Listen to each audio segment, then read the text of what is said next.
బాగుంది సార్, కొంచెం పర్లేదు సార్. హాస్పిటల్లోనే ఉన్నా సార్, ఇప్పుడు కొంచెం కోలుకున్నా.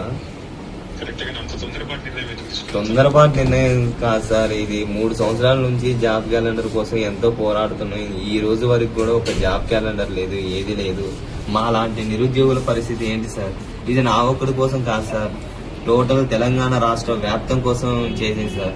తెలంగాణ అంటేనే నీళ్లు, నిధులు, నియామకాల విషయంలో ఇంత అన్యాయం జరుగుతుంటే ఎవరు ప్రశ్నించేటోళ్ళు లేరు సార్. ఇక కాంగ్రెస్ అంతా ఒక ముఠా అయిపోయింది. ఎవరితో అయినా మాట్లాడినా సరే పిచ్చి బూతులు, ఏం చేసినా సరే. చిన్న నాయకుడి దగ్గర నుంచి కూడా ఎంత వ్యతిరేకత అంటే, కనీసం సార్ మాకు మా అమ్మ మెంటల్లీ వికలాంగురాలు, మా మానసిక వికలాంగురాలు, మాకు ఇల్లు లేదు, కనీసం మాకు ఇల్లు ఇవ్వలేదు సార్. వికలాంగురాలు కోటాలో ఇల్లు ఇవ్వకుండా ఎట్లా సార్?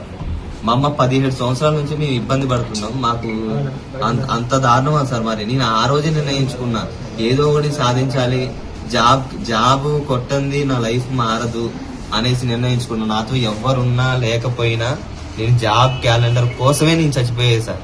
చచ్చిపోయే నిర్ణయం తీసుకున్నా. ఒకవేళ నేను బ్రతికుంటే దానికోసమే పోరాడదాం అనేసి డిసైడ్ అయ్యా. చదివిన తర్వాతనే నేను నాకు నిజంగా చెల్లించిపోయి తర్వాత నిజంగా చాలా బాధ అనిపించింది. కరెక్ట్ గా నిన్నటితో 2 ఏళ్ళు నేను జాబ్ క్యాలెండర్ విడుదల చేసి, అవును సార్.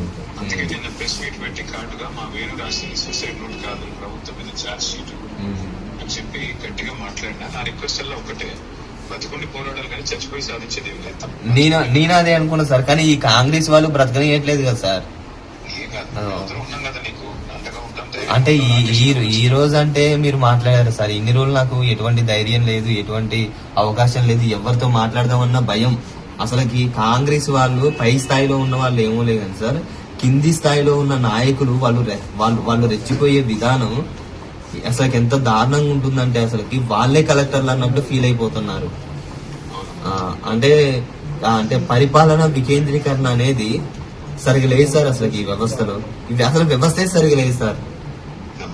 ఎంత దారుణంగా ఉందంటే అసలుకి మేము ఒకసారి డిశ్చార్జ్ అయిన తర్వాత డిశ్చార్జ్ ఇంటికి వెళ్ళిన తర్వాత నేను ఖమ్మం వస్తాను, ఖమ్మంలో కలుసుకుందాం.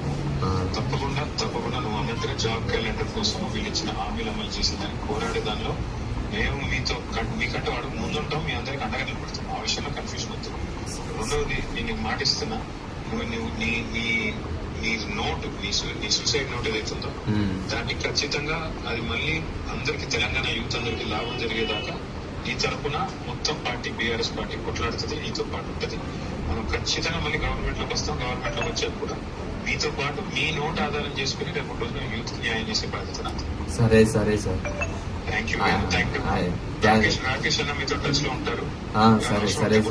తప్పకుండా అండగా. అయితే సార్ నేను ఏంటంటే సార్, ఇది అంటే మరీ ఇంత డెసిషన్ తీసుకోవాలనేసి అనుకోలేదు సార్. నేను ఎదుర్కొంటున్న ఇబ్బందులు ఏంటంటే, మా అమ్మకి బైపోలార్, ఆమెకి నెలకి 8,000 అవుతుంది. మాకు వచ్చే ఇన్కమ్ కూడా ఏం లేదు. సరే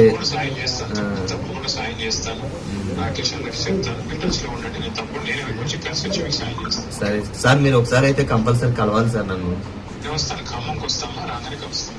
నేను సరే sir. Okay sir. Thank you sir. Thank you so much sir. Okay sir.